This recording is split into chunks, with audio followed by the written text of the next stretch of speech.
एक सकल अस्कंभ है, एक चलावनिहार। बद्ध मुक्त तत् एक है, एक छुड़ावनिहार। बद्ध मुक्त तत् एक है, एक छुड़ावनिहार।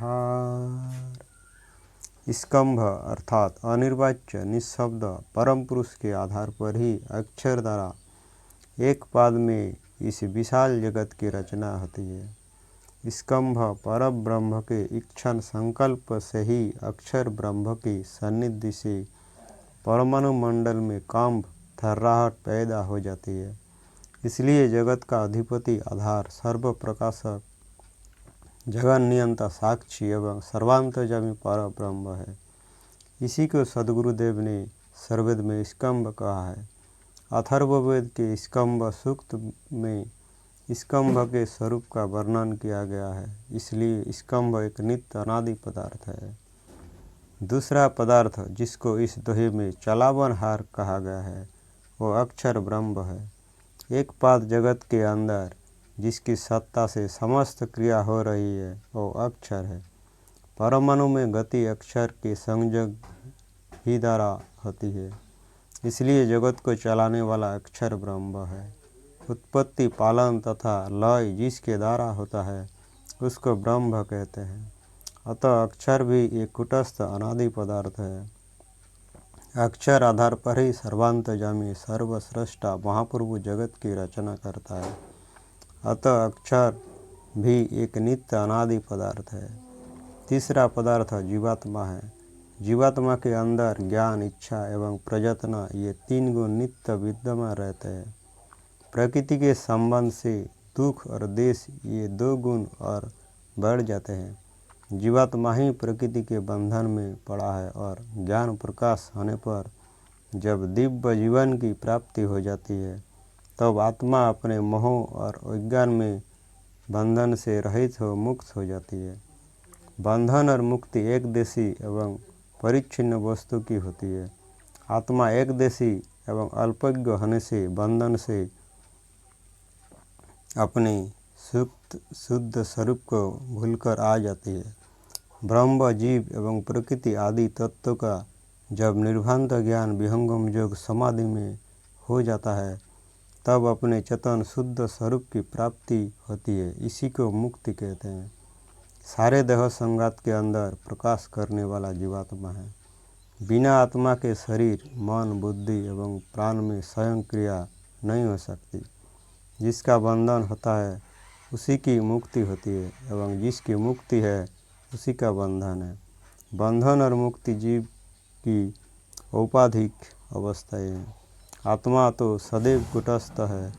उसके अस्तित्व में ह्रास विकास नहीं होता क्योंकि नित्य पदार्थ सदैव कुटस्थ होते हैं।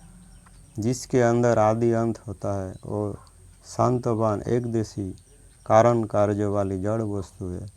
अतएव आत्मा किसी भी अवस्था में विद्यमान रहती है। उसके चेतन स्वरूप में परिणाम एवं विकार नहीं होता। अल्प शक्ति और बल जीवात्मा में है। इसलिए उसे अनेक स्थानों और स्थितियों में आना पड़ता है। अतएव बंधन और मुक्ति जीवात्मा की होती है। वो अपने स्वरूप को भूलकर आवागमन त्रिताप दुख में पड़कर कष्ट पा रहा है। इसलिए बंधन और मुक्ति में रहने वाला जीवात्मा एक नित्य अनादि पदार्थ है। चौथा पदार्थ मोहबंधन से छुड़ाने वाला नित्य अनादि सद्गुरु है। बंधन से मुक्त करने वाले सद्गुरु है। यही सद्गुरु भवतपित जीवों को अपने ज्ञान प्रकाश से मोह निद्रा से जगाकर चेतन आनंद की प्राप्ति करा इस असार संसार के बंधन से छुड़ाकर मुक्ति प्रदान करते हैं। इन्हीं को वेदों में संत, अज एवं अत्रि नाम से संबोधित किया गया है। सृष्टि के प्रारंभ में जब मानव जगत का विस्तार होता है तब आध्यात्म विद्या के प्रकाश को लेकर अज, नित्य एवं अनादि सद्गुरु संसार में प्रकट हो जाते हैं। सद्गुरु के प्रकाश में अनेक महर्षि ब्रह्म विद्या अनुभव तत्व को प्राप्त कर आध्यात्मिक शांति को प्राप्त करते हैं। सद्गुरु कोई जीव या महर्षि नहीं है, बल्कि ये अनादि ब्रह्म विद्या के आदि प्रचारक, आध्यात्म जगत के सम्राट, वंदनीय सत्पुरुष है। इसी की शरण में रहकर आध्यात्म पथिक परमानंद निःशब्द परम पुरुष की अविचल भक्ति करते हैं। इन्हीं को करुणामय संतपति नाम से संबोधित किया जाता है। आप ही के द्वारा वेदादि सदग्रंथों एवं वाणियों में ब्रह्म विद्या का ज्ञान प्रकाश प्राप्त हुआ है। उपनिषद में वर्णित देवजान पद द्वारा जो मोक्ष की प्राप्ति बतलाई गई है, उसमें अमानव पुरुष द्वारा ज्योति पर ब्रह्म की उपलब्धि बतलाई गई है। और अमानव पुरुष अज सुकृत देव है। जब सुकृत देव जी की ज्ञान धारा ब्रह्म विद्या के प्रचारक आचार्य की आत्मा में प्रवाहित होती है, तभी सद्गुरु या महर्षि का पद प्रदान प्राप्त होता है। सद्गुरुदेव भी संसार में गुरुपद को प्रदान करते हैं। स्वतंत्र मनोमुखी कोई सद्गुरु नहीं होता, सद्गुरु ही सद्गुरु बनाते हैं। अतएव ब्रह्म विद्या के आदि आचार्य सुकृत देव है, जो अनेक जन्मों की अज्ञान निशा में पड़े हुए जीवों को प्रकाश देकर अमृत परमानंद को प्राप्त करा प्रकृति बंधन से छुड़ाकर मुक्त कर देते हैं। इसलिए इस पद में इन्हें छुड़ावनहार कहा गया है। बिना अनादि सद्गुरु के प्रकाश से अध्यात्म की शक्ति नहीं प्रकट होती और न आत्मिक जीवन प्राप्त हो सकता है। सद्गुरु प्रकट गुप्त दोनों रूपों से दर्शन दे अनन्य शरण अधिकारी मुमुक्षुओं को सदुपदेश करते हैं। उनका दर्शन किसी महान जगीश्वर पवित्र आत्मा को प्रभु दया से कभी कभी प्राप्त होता है। वे अपने स्वरूप से संसार में भ्रमण कर अनुरागी एवं सदाभासी सच्चे भक्तों को किसी भी रूप में प्रकट होकर निश्चय ज्ञान प्रदान करते हैं। हृदय एवं मस्तिष्क शून्य में उनकी सहज वाणी प्रकाश करती है। ये परम प्रभु जीवन आधार सर्व संरक्षक है। बिना इनकी शरण आए जीव का त्रिताप नहीं छूट सकता। संसार के भवबंधन त्रिताप दुखों को छुड़ाने वाले सद्गुरु नित्य अनादि है, इनका रूपांतर नहीं होता। ये सदैव चारों युगों में प्रकट होकर जग जीवों का उद्धार करते हैं। इनकी देह इच्छानुकूल स्वतंत्र प्राप्त होती है। ये कभी भी अपने इच्छा के अनुसार अनन्य शरण अधिकारी भक्त को प्रत्यक्ष दर्शन दे सकती है और देते हैं। ये अध्यात्म जगत के पिता परम प्रभु है। अतएव समस्त प्राणी अपने जीवन उद्धार एवं आध्यात्मिक विकास के लिए नित्य अनादि सद्गुरु सुकृत देव की नित्य प्रार्थना भक्ति करें, जिससे आध्यात्म पथ पर सुलभ और सुखकारी हो, चिर शांति एवं आनंद की प्राप्ति हो। अतएव नित्य अनादि सद्गुरु भी एक अनादि पदार्थ है। यही सर्वेद की रचयिता का भाव है। पांचवा पदार्थ प्रकृति है। प्रकृति को ही माया कहते हैं। माया, परमाणु और प्रकृति ये शब्द एक भाव का द्योतक है। प्रकृति का मंडल एक पाद है। प्रकृति का कार्य वह स्थावर जंगम एवं चराचर जगत है। पंच तत्व, निर्जीव सृष्टि एवं शाब्दिक प्राकृतिक रचना, खैर और अनित्य जगत, ये सब माया का विस्तार प्रकृति का परिणाम है। सत, रज एवं तम के सामान्य भाव को प्रकृति कहते हैं।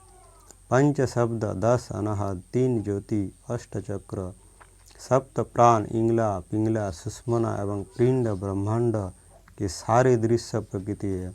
जैसे मिट्टी से बर्तन और सोने की भूषण बनता है, उसी प्रकार प्रकृति की विकृति के परिणाम स्वरूप ये विशाल सृष्टि की रचना होती है। जगत का मूल कारण प्रकृति है। ब्रह्म जगत का निमित्त कारण है। साधारण कारण जीव और उसके कर्म उपभोग है। प्रकृति के प्रत्येक पदार्थ में सत्य, रज और तम ये 3 गुण मिले हुए हैं। प्रकृति में प्रत्येक क्षण क्रिया हो रही है। यही गति जगत को अपने में धारण कर संसार चक्र को चला रही है। जब तक परमाणु में गति है, तभी तक सृष्टि का धारण हो रहा है। जब गति बंद हो जाएगी, तब प्रलय हो जाएगा। सृष्टि और प्रलय ये दोनों प्रकृति के धर्म हैं। प्रकृति में स्वतः क्रिया नहीं होती। पर ब्रह्म के प्रकाश में अक्षर द्वारा प्रकृति में क्रिया होती है। जड़ वस्तु स्वयं क्रियावान नहीं होती। ज्ञान और कर्म ये दोनों गुण जीव और परमेश्वर में है। अतएव इच्छा और इच्छन के द्वारा आत्मा या परब्रह्म अपनी क्रिया को करता है और क्रिया चेतन की है, जड़ की नहीं, जिसके अभाव में क्रिया रहित प्रकृति हो जाती है। वह कर्ता उस क्रिया से भिन्न है, जिसकी क्रिया है वही करता है एवं कर्ता के चेतनत्व से ही जड़ प्रकृति में क्रिया होती है। प्रकृति में स्वाभाविक क्रिया नहीं होती, चेतन पर ब्रह्म के द्वारा ही प्रकृति में क्रिया होती है। परमाणु विज्ञान द्वारा जगत में अनेक उपयोगी कार्य होते हैं। परमाणु विज्ञान आध्यात्म के प्रकाश में ही प्रकट होता है। विभूतियों में आकाश गमन, अंतर्दान, काया प्रवेश, प्रकृति की चेष्टा, क्रिया का व्यवहार और तत्वबोध, ये सभी ज्ञान प्रकृति मंडल के हैं।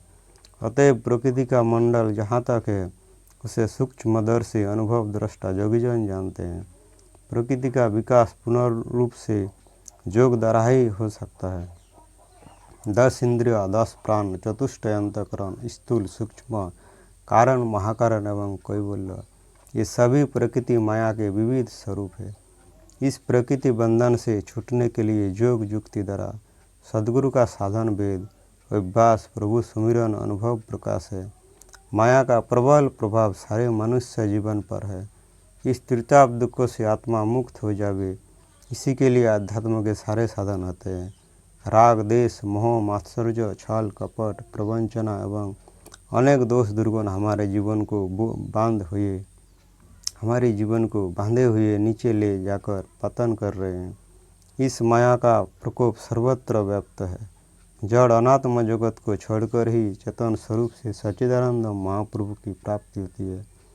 माया मोह से अलग होने के लिए ही सारे प्रयत्न ब्रह्म विद्या तत्व ज्ञान में है। इसलिए सर्वेद के इस दोहे में प्रकृति को जगत का समवायी कारण बतलाकर अनादि तत्व घोषित किया गया है। इसलिए प्रकृति भी एक अनादि परिणामी तत्व है और जगत का उपादान मूल कारण है। छठवां पदार्थ काल है। इसकी व्याख्या पहले दोहे में ही कर चुका हूँ। बोलिए सद्गुरुदेव की जय।